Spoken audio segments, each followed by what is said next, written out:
and trying to engage, but not getting enjoyed. Building 9 two-storey.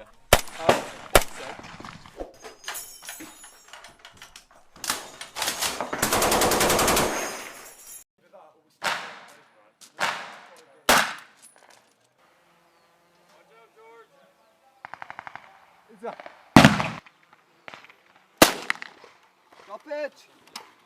We got fucked up getting in and everyone off the flank.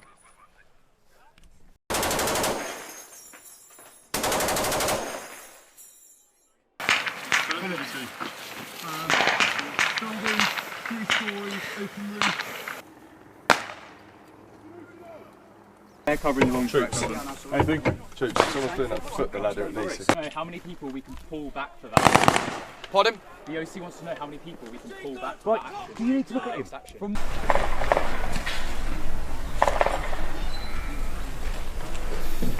Hey!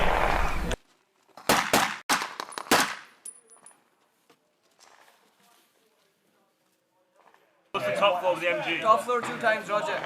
Brilliant.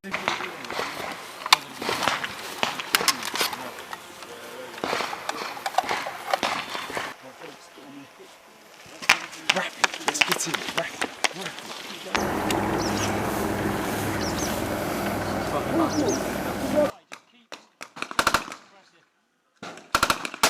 If not, we're pushing around the right hand side of this building. turn the ladder the other way around. Phillips, I'm here. Then yes, get your fucking body up here. Right, I'm back in. Bring yourselves in, my sub and help, and then be released. Come round the back side through the garden, that's safe.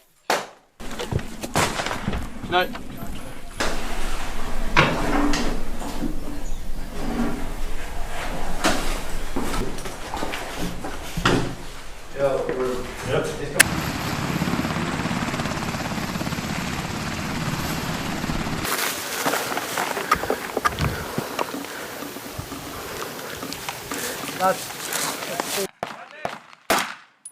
Building 10, 2 times enemy.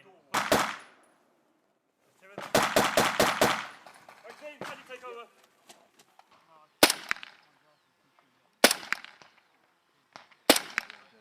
Let's get numbers.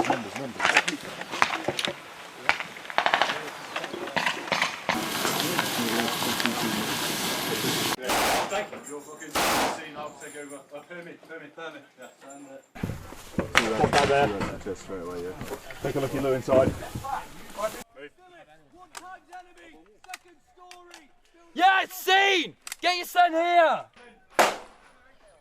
If we can have 2, if we can bring you here, you can better cover the area.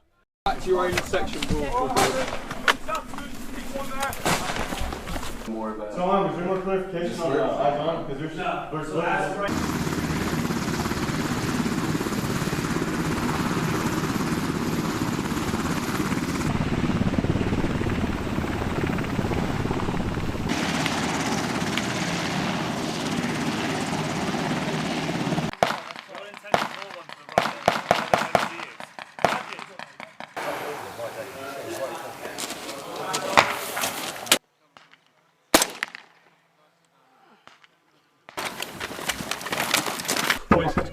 we're going to. Can they see it? You're not going to fit through that, though. We're going to have a look, though, couldn't you? What can they get? Right. Do you know how many sort of people are in? Support 1! Don't stop fucking dilly-dallying! And then along the street, and then into the broader thing that's cut that you're blinded by the bunker to. Well, I'm just saying because there's like a million bushes. I can't just say, oh, enemies in the bush. Yeah.